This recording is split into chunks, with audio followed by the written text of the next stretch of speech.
एक बार फिर स्वागत है आपका यूनिक एस अकेडमी बाय गुल फैमिली राजी में। इजराइल फ़िलिस्तीन की बात कर रहे हैं। इसका पहला पार्ट हम लोग बना चुके हैं। अब इसके दूसरे पार्ट की हम बात करेंगे। इसको अलग अलग पार्ट में हम लोग इसलिए बना रहे हैं क्योंकि बहुत लंबी वीडियो अपलोड करने में बहुत ज़्यादा दिक्कतें हमें होती हैं। ओके, तो समय के बिना चलते हैं आगे। इजराइल फ़िलिस्तीन का जो प्रेजेंट कॉन्फ्लिक्ट है उसके बारे में हम लोग आपसे बात कर रहे हैं।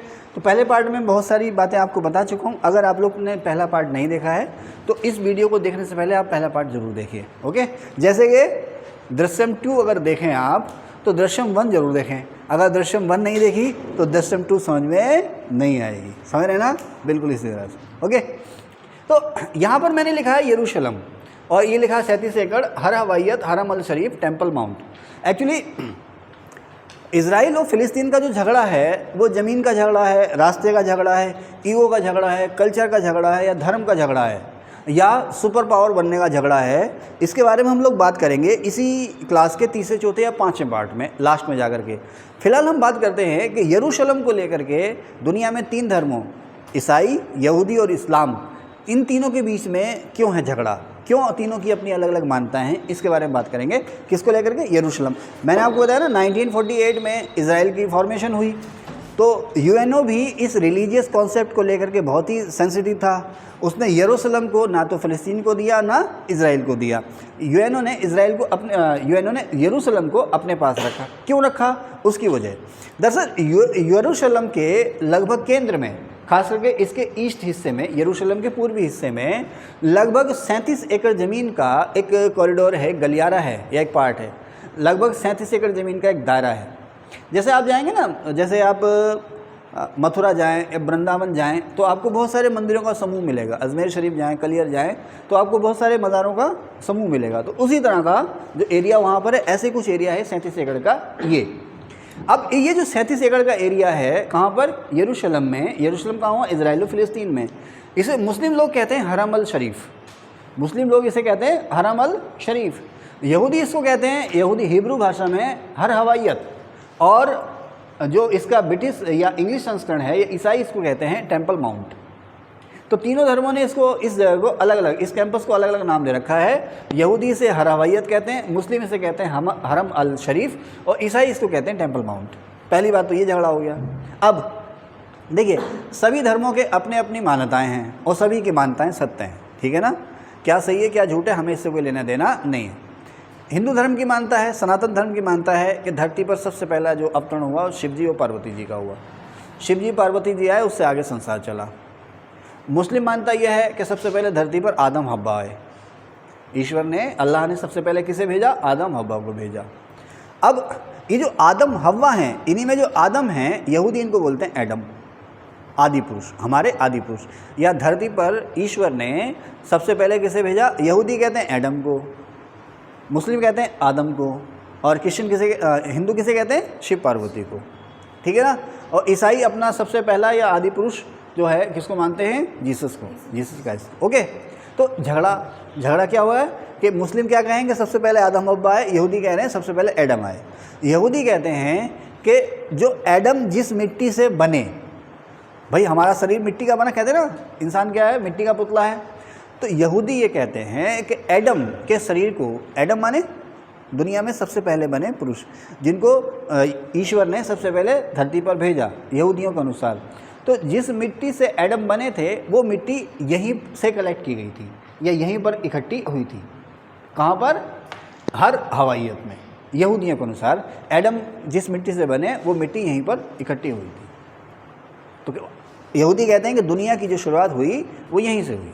ओके, ठीक है साहब, हुई होगी, सबकी अपनी अपनी मानता है। ओके, अच्छा, बाद के समय में 1000 BC में यरूशलम या इजराइल के आसपास का जो इलाका है, यहाँ पर जो राजा हुए वो हुए सोलोमन, किंग सोलोमन। मुस्लिम इन्हें कहते हैं सुल्तान सुलेमान। मुस्लिम इन्हें कहते हैं सुल्तान सुलेमान और यहूदी कहते हैं इनको किंग सोलोमन। 1000 BC में किंग सोलोमन ने सबसे पहले यहाँ पर एक पूजा घर बनाया, इबादत गाह बनाई। अब मुस्लिम इबादत को क्या कहते हैं? मस्जिद। हिंदू क्या कहते हैं? मंदिर। ईसाई क्या कहते हैं? चर्च कहते हैं। तो सबसे पहले वर्शिप प्लेस या होली प्लेस, यहूदी धर्म का सबसे पहला जो पवित्र धार्मिक पूजा स्थल जो बना, या मंदिर कह सकते हो आप, यहूदी मंदिर जो बना, वो किंग सोलोमन ने बनाया। उसको नाम दिया गया था ओल्ड टेम्पल। अभी ओल्ड टेम्पल और न्यू टेम्पल क्या है उसकी वजह, या फर्स्ट टेम्पल और सेकंड टेम्पल क्या है उसकी वजह, क्योंकि जो किंग सोलोमन ने जो मंदिर बनाया बाद के लोगों ने उसको तोड़ दिया था, ध्वस्त कर दिया, उसके बाद फिर से उसी जगह पर दूसरा टेम्पल बना, तो हमने इसको क्या नाम दे दिया है, फर्स्ट टेम्पल और सेकंड टेम्पल, या ओल्ड टेम्पल और न्यू टेम्पल।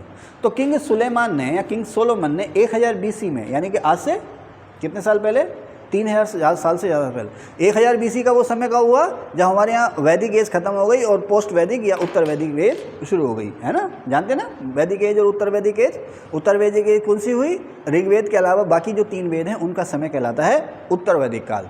1000 BC में जब हमारे यहाँ उत्तर भारत में आर्य जो थे अपना प्रभुत्व लगभग पूरी तरह से स्थापित कर चुके थे, है ना, घोड़े पर बैठ के आए थे ना, और अभी खैर लोहे की खोज नहीं हुई थी, 800 BC में लोहे की खोज हुई, 600 BC में लोहा आम हुआ था। ओके, तो ये वही समय है कि दुनिया में जो ताकतवर कबीले थे, अलग अलग कबीले थे, दुनिया में ताकतवर कबीले थे, जहाँ जहाँ मौका मिल रहा था वहाँ अपना आधिपत्य या अपना कब्जा वो जमा रहे थे। तो उन्हीं में से किंग सोलोमन थे, उन्होंने 1000 BC में इजराइल पर कब्जा कर हुआ था और यहाँ पर सबसे पहले यहूदी पूजा स्थल बनाया जिसको नाम दिया गया फर्स्ट टेम्पल। ओके, मामला चलता रहा।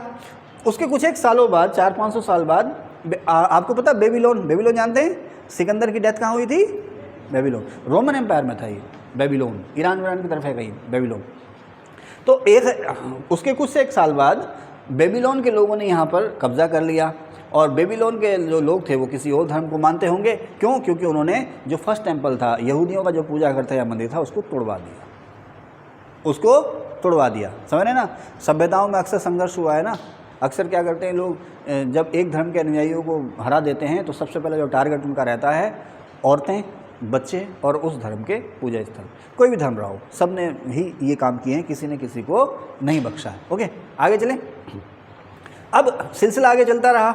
576 BC के आसपास, 576 BC में यहाँ पर फिर से यहूदियों ने कब्जा किया, यहूदियों का एम्पायर यहाँ पर आ गया, और यहूदियों ने फिर से उसी जगह पर जहाँ पर वो पहला टेम्पल बना था फिर से एक नया या भव्य टेम्पल बनाया, इसको नाम दिया गया न्यू टेम्पल या सेकंड टेम्पल, समझ रहे ना। तो फर्स्ट टेम्पल और सेकंड टेम्पल जो थे वो यहूदियों के पूजा घर थे, एक किंग सोलोमन ने बनाया, दूसरा किसी और ने बनाया, ठीक है।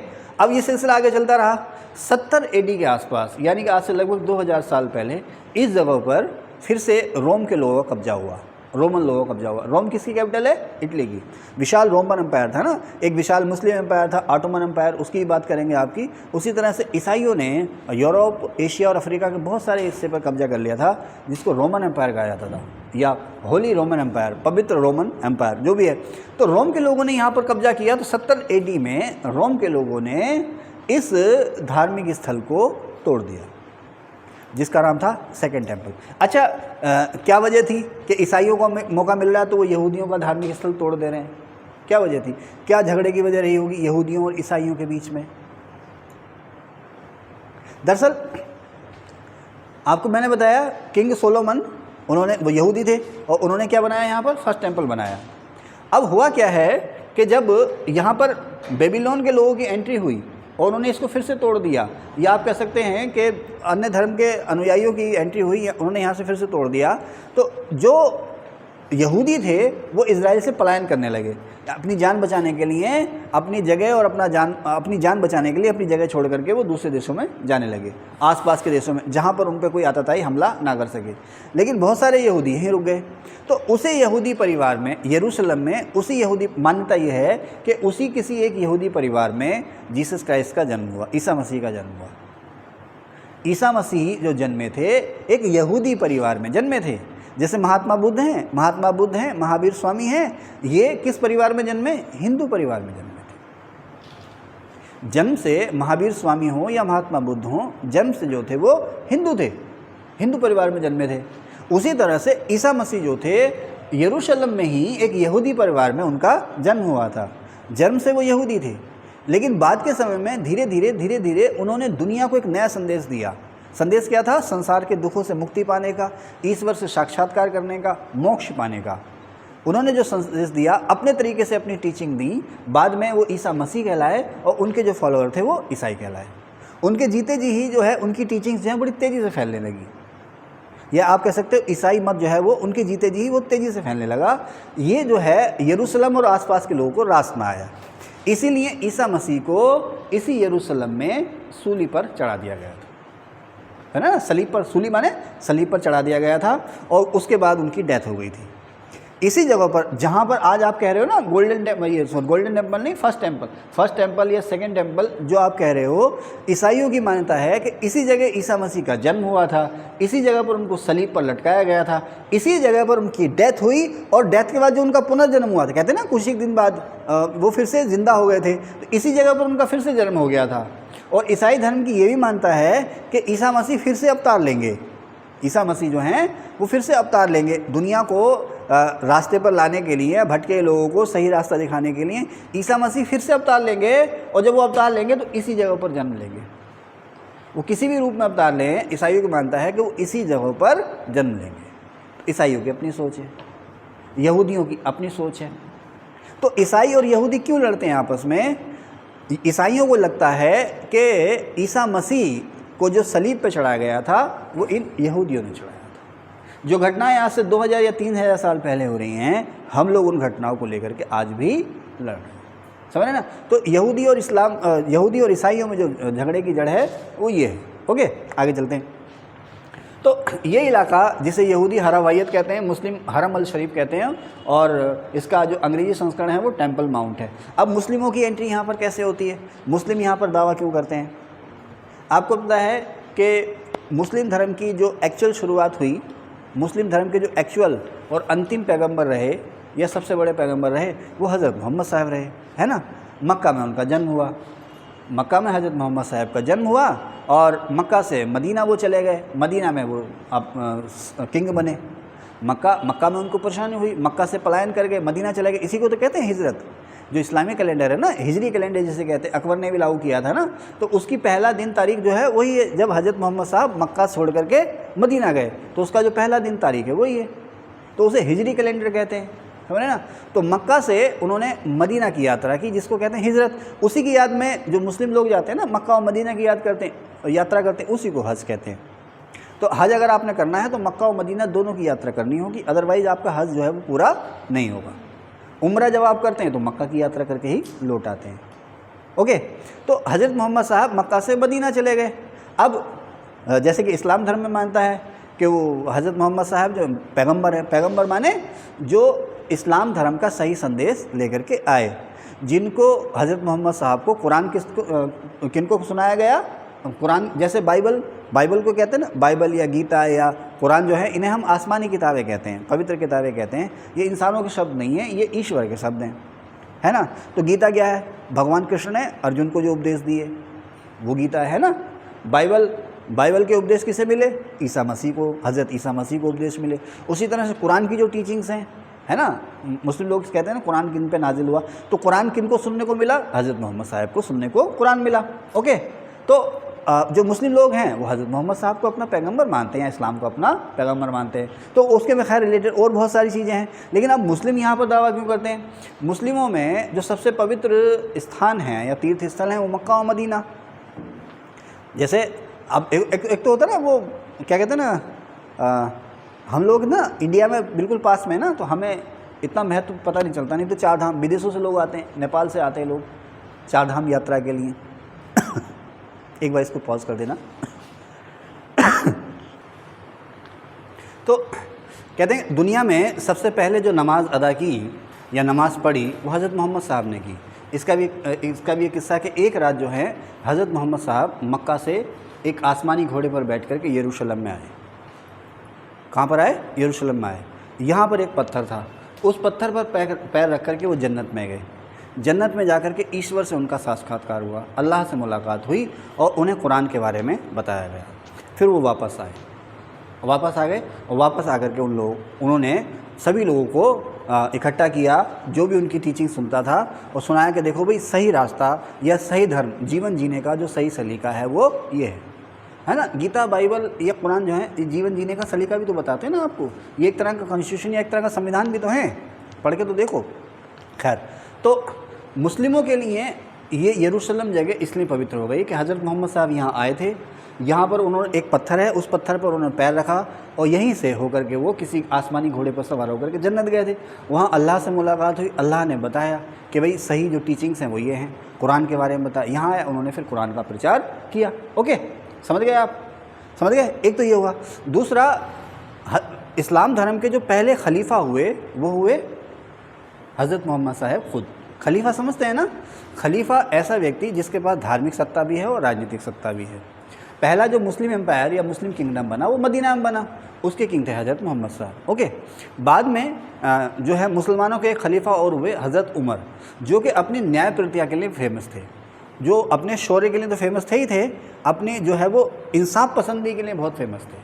उनके बारे में इतिहास में बताया भी जाता है कि हज़रत उमर की खिलाफत में ये होता था। ठीक है, खैर, तो ये जो हज़रत उमर थे, इन्होंने 636 एडी में इस यरूशलेम पे फिर से कब्जा कर लिया। जब मुसलमानों ने 636 एडी में यरूशलेम पर या इज़राइल पर कब्जा किया, उस समय यहाँ पर जो रियासत थी वो बैजेंटाइन साम्राज्य की थी। बैजेंटाइन साम्राज्य से इज़राइल को या यरूशलेम को जो छीना, वो छीना हज़रत उमर ने। यहीं से इज़राइल पे जो खिलाफत शुरू हुई वो उमैयद खिलाफत या हज़रत उमर की खिलाफत शुरू हुई। ठीक है, अब ये मानता है, इस्लाम धर्म में ये मानता है कि हज़रत मोहम्मद साहब जब वापस आए जन्नत से यहाँ पर, तो उन्होंने इससे पहले जो भी नबी माने देवता, इस्लाम धर्म के जो नबी थे जो कि आदर्श हो चुके थे, उनके साथ मिल करके यहाँ पर नमाज़ पढ़ी थी। इसी जगह पर जहाँ टेम्पल माउंट है या मस्जिद अल अक्सा है, वहाँ पर हज़रत मोहम्मद साहब ने ज़मीन पर पहली बार अन्य फरिश्तों के साथ या अन्य नबियों के साथ मिल कर के नमाज़ पढ़ी थी। यानी कि मुसलमानों ने अल्लाह की रास्ते में पहला जो सजदा करा था वो यहीं करा था, इसलिए मुस्लिमों के लिए स्थान पवित्र हो गया। बाद में इसी मान्यता के आधार पर हज़रत उमर ने यहाँ पर मस्जिद बनाई थी जिसका नाम है आज अल अक्सा मस्जिद, जिस मस्जिद का नाम है अल अक्सा मस्जिद। इसी के आसपास एक सुनहरे रंग, आप आजकल तो नेट पे बहुत फेमस चल रही है वो तस्वीर खूब चल रही है, इसी के आसपास जो सुनहरे गुंबद वाली एक इस्लामिक इमारत है ना, जिसको नाम दिया जाता है टेम्पल माउंट, है ना, टेम्पल माउंट जिसको नाम दिया जाता है, या गोल्डन रॉक जिसको नाम दिया जाता है। कहते हैं कि वहीं पर पत्थर था जिस पर पैर रख करके हज़रत मोहम्मद साहब जन्नत गए थे। तो इसलिए मुस्लिमों के लिए भी ये इलाका जो है वो पवित्र हो गया। तो कोई भी अपना दावा छोड़ने को तैयार नहीं है। बाद में जब ईसाइयों ने यहाँ पर होल्ड किया था, तो ईसाइयों ने अपना यहाँ चर्च बना लिया था। क्या भाई, इस जगह पर हज़रत ईसा मसीह का जन्म हुआ था, इसी जगह पर उनको सलीब पर लटकाया गया था, इसी जगह पर उनकी डेथ हुई और इसी जगह पर उनका पुनर्जन्म होगा। तो जिस स्थान पर वो दावा करते हैं वहाँ पर उन्होंने चर्च बना लिया। तो यहाँ पर यहूदी पूजा स्थल भी है, ईसाई पूजा स्थल भी है और मुस्लिम पूजा स्थल भी है। यहूदी पूजा स्थल क्या है? ये जो आपका फर्स्ट टेम्पल तो ख़त्म हो गया, उसके बाद सेकंड टेम्पल बना। सेकंड टेम्पल को 70 एडी में रोमनों ने नष्ट कर दिया। लेकिन ये टेम्पल या पूजा घर नष्ट होने के बाद भी इसकी एक दीवार बची रह गई। इस टेम्पल की एक दीवार या एक वॉल जो है वो बची रह गई। काफ़ी विशाल दीवार है जिसके अवशेष आज भी हैं। तो यहूदियों की ये मान्यता है कि ये जो दीवार है उसी सेकंड टेम्पल का हिस्सा है। इसलिए यहूदियों के लिए, जैसे मुस्लिमों के लिए मक्का मदीना पवित्रतम है, यहूदियों के लिए ये जगह पवित्रतम है। ख़ास करके ये वॉल, यहाँ पर वो आते हैं और अपने ईश्वर को याद करके जो भी उनकी पूजा पाठ है वो करते हैं और ईश्वर को याद करके रोते भी हैं। इसलिए इस वॉल का या इस दीवार का एक नाम और पड़ गया है वीलिंग वॉल। दुनिया भर में जैसे मुस्लिम लोग हैं, नमाज करते हैं तो किधर को मुंह करके नमाज करते हैं? काबा की तरफ को। जैसे आप मान लीजिए हम लोग कहाँ पर हैं? उत्तराखंड उत्तर प्रदेश में हैं, तो हमारी तरफ से काबा किधर को है? दक्षिण पश्चिम, उस साइड में है जिधर से चांद निकलता है। तो मुस्लिम लोग जो है काबा की ओर मुँह कर करके सजदा करते हैं या नमाज़ पढ़ते हैं, है ना। कभी भी आप देखना, जहाँ अगर आप कहीं मस्जिद देखें तो मस्जिद जो है बिल्कुल एकदम स्ट्रेट पैरेलल लाइन में आपको नहीं मिलेगी, हल्का सा वो रुख लिए होगी, इधर को या इधर को रुख लिए होगी, क्योंकि ये ध्यान रखा जाता है कि मस्जिद में जब लोग खड़े होकर के नमाज़ पढ़ें तो उनका मुंह जो है वो काबा की तरफ को रहे। समझ रहे ना? समझ रहे मेरी बात? तो जिस तरह से मुस्लिम काबा की तरफ को मुंह करके नमाज़ पढ़ते हैं, उसी तरह से दुनिया भर के यहूदी अपनी जो पूजा करते हैं इसी डायरेक्शन की ओर मुँह करके करते हैं, व्हीलिंग वाल की ओर करके मुँह करके करते हैं। समझ गया? मुस्लिमों में जो मानता है ना कि भाई आपने जो शुभ काम करने हैं वो दक्षिण और दक्षिण पश्चिम या पश्चिम दिशा की ओर काम करने हैं, अशुभ काम जो करने हैं उसके विपरीत दिशा की ओर करके करने हैं। ओके, ये मानता है। ओके, अब चलिए साहब आगे चलते हैं। अब इसी वीडियो के तीसरे पार्ट में हम आपसे कुछ और डिस्कशन करेंगे। इस वीडियो में बस इतना ही।